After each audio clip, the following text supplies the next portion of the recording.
Good morning. Good morning, Lord. Good morning, Mama Mel. Good morning, Santa Rita. Ayan. Nandito ko ngayon sa Santa Rita Church. Good morning, Mama Mel. Ito yung kanilang simbahan, soon to be. Pag natapos itong simbahan, ang ganda pala. Dito ko ngayon sa Santa Rita Parish. Early bird. Ako yung early bird ngayon. Kaya wala pang katao-tao. Pagkakalap ko dumating dito. Kaya marami tayong time para makapag-ikot-ikot dito sa simbahan ng Santa Rita.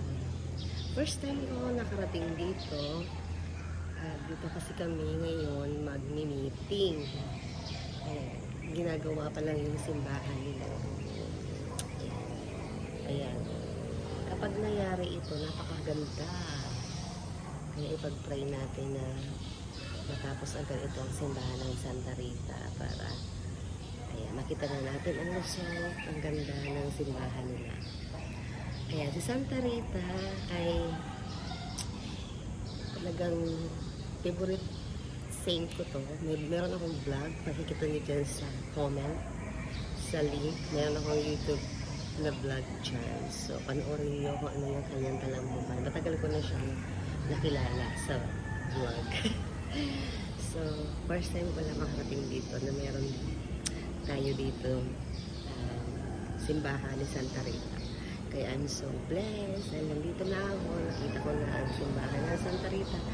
So, meron nga kaming meeting. Ako yung pinadala ng aming coordinator sa katikista para umattend ng meeting. Pero magmamas muna dito. Merong mas ng 6 a.m. So, almost 5:45 na. Wala pang tao. Wala pa yung mga katikista. Ako pa lang.